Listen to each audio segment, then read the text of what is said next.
हरे कृष्ण हरे कृष्ण कृष्ण कृष्ण हरे हरे हरे राम हरे राम राम राम हरे हरे हरे कृष्ण हरे कृष्ण कृष्ण कृष्ण हरि ओम हरि ओम नमः शिवाय शांताय कारणत्रय हेतवे निवेदयामि चात्मानं सांगति परमेश्वर। गुरु जी की कृपा मात्र से, गुरु जी की दृष्टि मात्र से ही मेरे बेटे की कृपा हुई है और मैं आप लोगों के बीच में बोलने लायक हो रहा हूँ। ये सब गुरु जी की कृपा है, नहीं तो मैं यहाँ पर कैसे पहुंचता। हम तो एक छोटे से प्राणी मात्र हैं और जो लोग यहाँ पर बहुत दूर दूर से आ रखे हैं उन पे भी गुरु जी की कृपा है। क्योंकि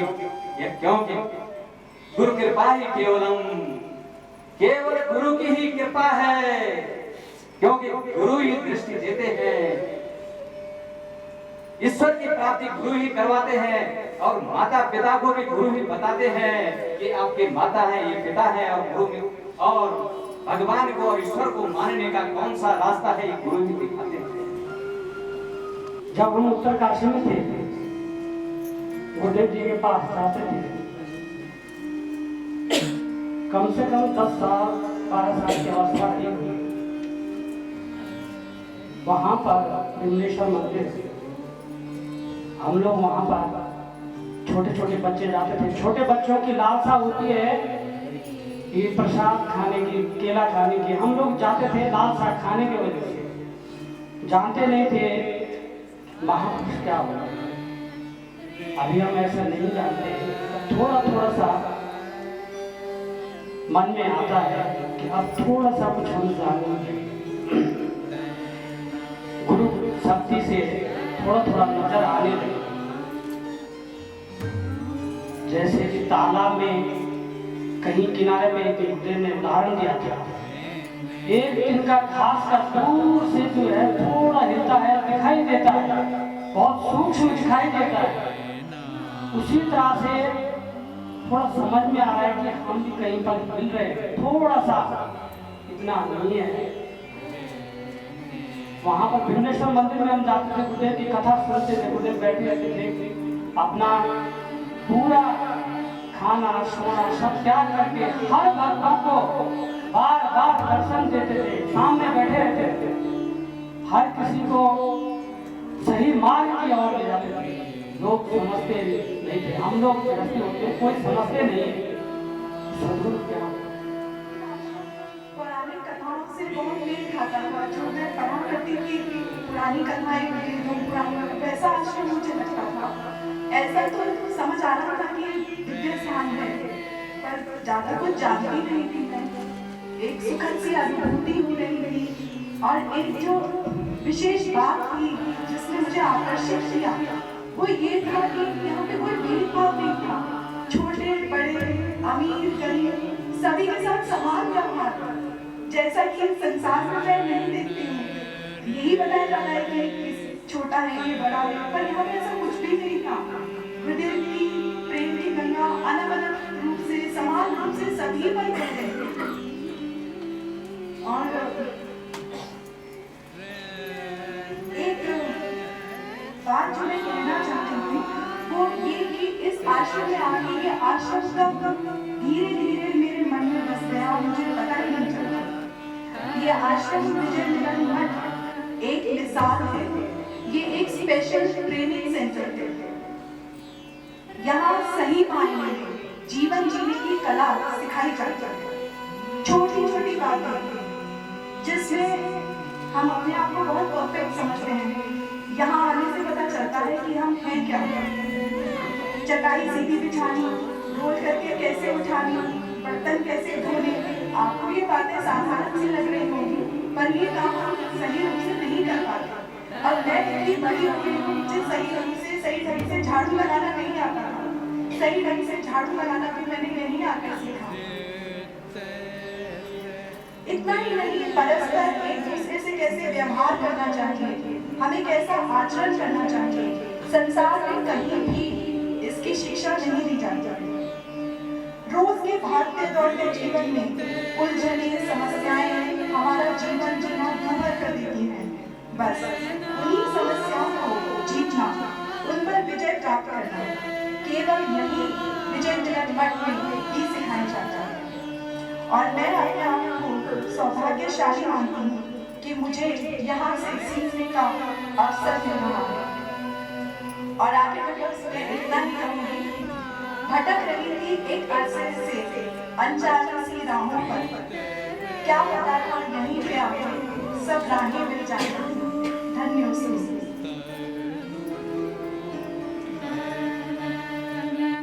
धन्यवाद चाचा। तुमने कहा कि गुरु ही माता है, गुरु ही पिता है, गुरु देवता है। जो माता ने, जो पिता ने घर में नहीं बताया झाड़ू मारना, कैसा झाड़ू मारता है, कैसे सफाई होती है, कैसे बिस्तरे बंद किए जाते हैं, कैसे खोले जाते हैं, कैसे घर चलता है, ये हमारे सदगुरु ने ही बताया। और जब सदगुरु की शरण में आए तो माता का काम भी उन्होंने किया, पिता का काम भी उन्होंने किया, गुरु का काम भी उन्होंने किया। उनकी कृपा दृष्टि से एक एक ईंट, एक एक बजरी, एक एक पत्थर यहाँ के ब्रह्मचारियों के धूल पसीने का इतिहास कह रही है। यहाँ के अनोखे भक्त डॉक्टर राव से हरि, गोपाल, शंकर और काशीराम भाई, जब गुरुदेव के उपदेश पर शंकर भाई का सफर चलता था, चलता में खरगाने लगते काशीराम के मार्ग चलते हैं तो पुष्पे अभिलाष करते हैं। हरि गोपाल का श्रीकाल रहता है। इसमें गुरुदेव की वाणी सहनशीलता की सीमा लोग, यह आश्रम सीमा नहीं है, इसका वर्णन नहीं हो सकता है, कुछ कह नहीं सकते, कहा नहीं जा सकता। ये खुद अपने में एक मिसाल है, सब कुछ मुख्य रूप से कह रहा है। इसको बनाते बनाते हम सब लोग मंदिर बन गए। गुरुदेव की एक घटना मुझे याद आ रही है इस मंदिर के निर्माण कार्य में। यही जगह वो थी जहाँ पर तीसरी शिफ्ट चल रही थी। अनंत भाई बजरी सीमेंट मिला और कुछ लोग चल रहे थे, कुछ लोग आगे आते थे। 3 बजे गुरुदेव अचानक प्रकट हुए। बोल कुछ दिया? नहीं गुरुदेव, मैं बाद में चलता हूँ। नहीं, तुम जाओ अपना कुछ विश्राम करो। मैंने किंतु नहीं, मैं तो हूँ। ये शब्द मेरे मानस पत्र में, मेरे हृदय में एक ऐसा रोमांच, ऐसी शक्ति पैदा कर रहा है कि आज से मैं जब भी कहीं पर भी हूँ या कोई भी सेवा कार्य कर रहा हूँ, कोई पूजा भी कार्य कर रहा हूँ, मुझे अंदर मेरे कानों में सुनाई देता है, मैं तो हूँ। तभी तो कहता हूँ सदा सर्वदा एकमात्र मुझे। इस गाथा में एक तरफ प्रज्ञानंद जी हैं जिनसे मुझे सीखने को मिला, बारीकी से किस तरह से काम किया जा सकता है। उधर बैठे भाई से ये सीखने को मिला कि किस तरह से तेज तप, उसी तरह से दीदी से ये मिला कैसे अन्नपूर्णा माँ की तरह हम सबको पूजन कराती हैं, रात में गुरुदेव की सेवा करती हैं। उसी तरह इसी तरह डॉक्टर भाई जिनका यहाँ के मंदिर की ईंट पे लिखा हुआ नाम, वो मेरे प्रेरणास्रोत से मेरे बड़े भाई कर रहे हैं। इस विजय मिलन मठ में 2 शब्द, एक है विजय, दूसरा 150 साल पहले 150 years ago this was a forecast, one day we will be in one mountain, और ये वही पहाड़ है। आज हमने सभी को भाइयों ने अपने मन ही मन में गुरुदेव से कुछ प्रार्थना की है अनुसार सब करने की कोशिश की है। ये मेरे इष्टदेव सतगुरु करुणा हम पर कीजिए, जिससे हो उद्धार है उपदेश मुझको दीजिए मुझको शरण में, शिष्य हूँ मैं आपका, मोह माया से तपाया हूँ मैं तीनों कालों का, ज्ञान भक्ति से रहित हूँ साधना कुछ भी नहीं, क्या करूँ चाहूँ कहाँ ठौर मेरा है कहीं, सब तरफ से हार कर भगवन लिए अब आपकी शरण, आप ही कुछ विधि बता दो पाठ पूजा जापुनी, प्रार्थना सुनो शिष्य की गुरुदेव ये सब जाने लगे, ज्ञान गंगा में अब शरणागत को नहलाने लगे। आप लोग यहाँ आए हैं आज मेरी बात समझने के लिए नहीं, हमारा प्रिय पात्र काल श्रीमद् भागवत का प्रवक्ता था अनादि चैतन्य, आज श्री रामायण का प्रवक्ता शुभाराम मुनियान।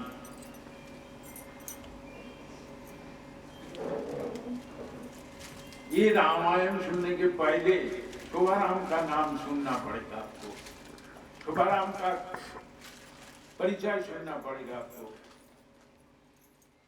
शुभाराम चाहे दुष्चरित्र हो, चाहे छाली हो, कपटी हो, बेईमान हो, वो राम कथा करते हैं। शुभाराम सामने आओ, उनको लेके पढ़ो। हम इसके बारे में आप बताता हूँ जो नजदीक आओ, ऐसा करके हनुमान नहीं बना, घुटनों में बैठो।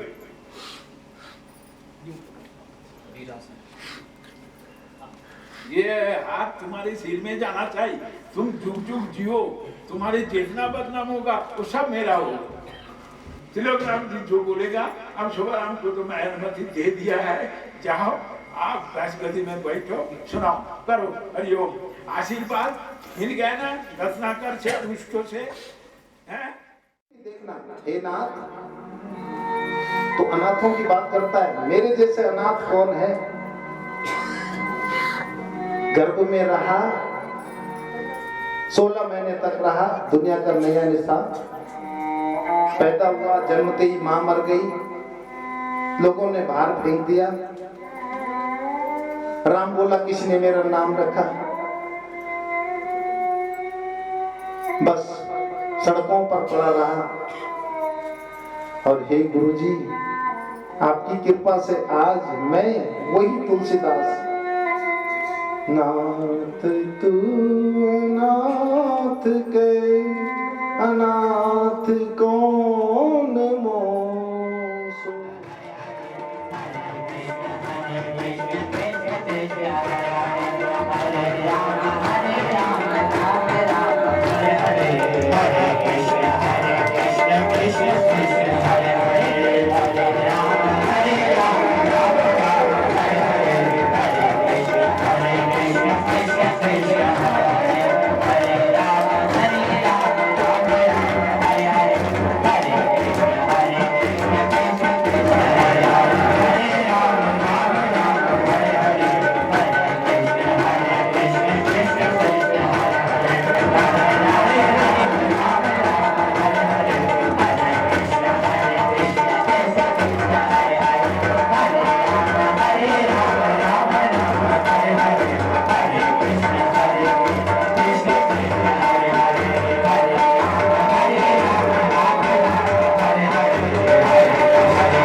तो इस प्रकार से अब भगवान शंकर की शादी की तैयारी हो रही है और भगवान शंकर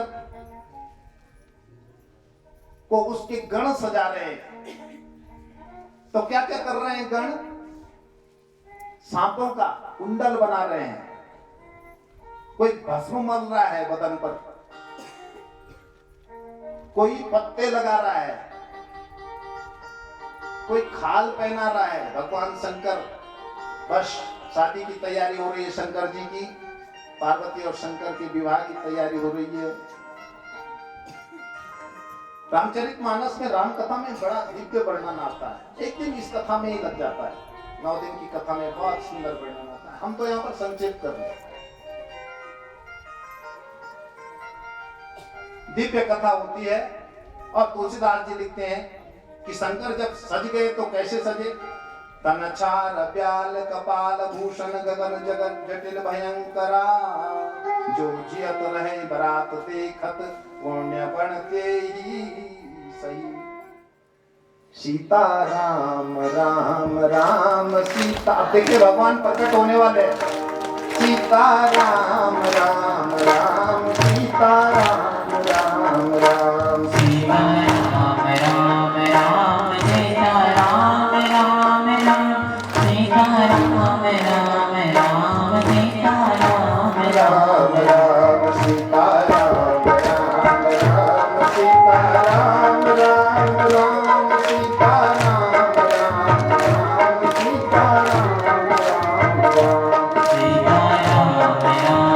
बड़े आनंद से भगवान के देवता विनती कर रहे हैं। राम राम राम सीता राम राम राम आला दीन दयाला करन अनुग्रह सोई सीता राम राम राम सीता राम राम राम सीता राम राम राम सीता राम राम आधारी चिंत हमारी जानया भगति न पूजा सीता राम राम राम श्री राम राम राम सीता राम राम राम सीता राम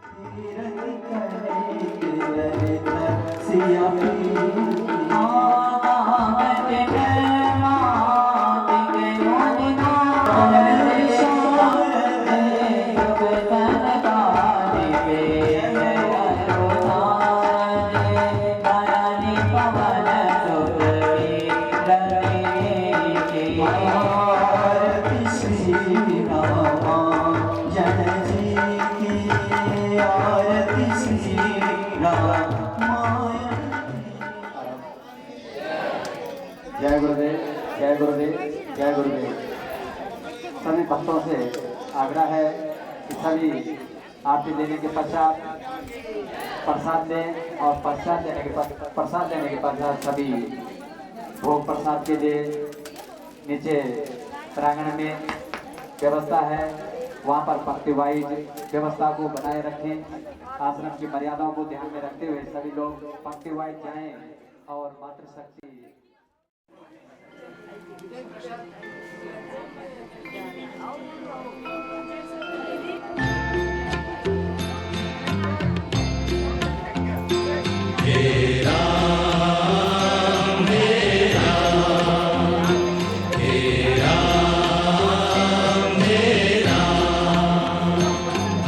जग में साचो तेरो नाम तेरा मेरा तेरा मेरा लाल वाला ऑन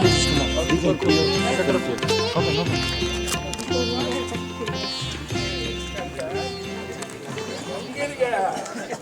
तुम लोग भुट्टा हो के लालू शाह को खिलाता है। लालू शाह को खिलाना है, लोग को खिलाना है।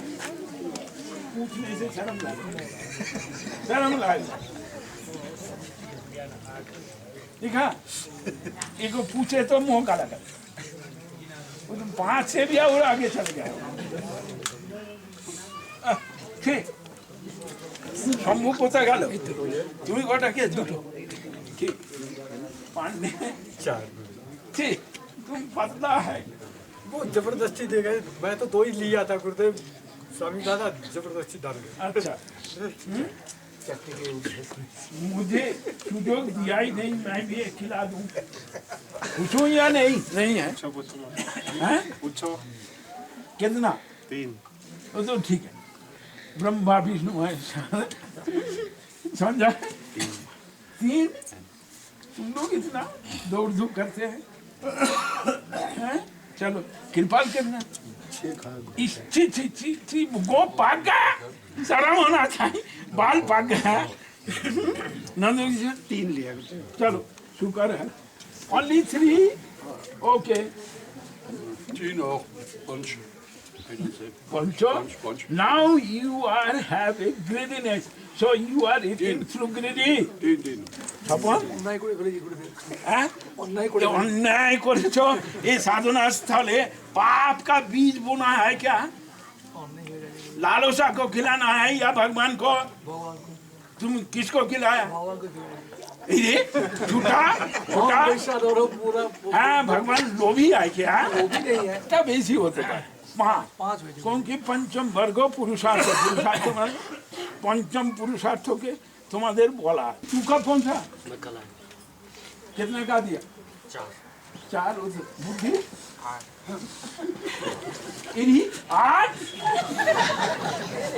क्या बात है? अरे खाएगा नहीं सारा दिन? देखा बाद में खाएगा। अरे कितना खाया सब लोग? 4 खाए। तू कितना? 7। सारा होना चाहिए 5 तक तो खा सकता। चलो लोग लालसा ये सिर झुका के क्यों बैठा? 7 खा। देखा भागा महाराज है, यहाँ विश्वामित्र का आश्रम बन रहा, सब अत्याचार करने वाला आता है। तेरे अंदर बैठे बैठे तुझे भी अत्याचार करेगा। विश्वामित्र का आश्रम में असुर लोग, राक्षस लोग ना अत्याचार करते। क्यों? उपयुक्त तो बनाता है विश्वामित्र अपना शिष्य लोगों को, तपस्वी बनाता है। यहाँ का लोग लालसा को खिलाते। कैसे बना? 4 दिन। कितना? सीधा बोलो। अब उठ जाओ, शर्म की बात है। बहाना बात खूब हो गया, बहुत अच्छी बात है। राक्षसों को खिलाओ, असुरों को खिलाओ, लालसा को खिलाओ। लालसा को खिलाने से क्या होता है तुम लोग नहीं जानता।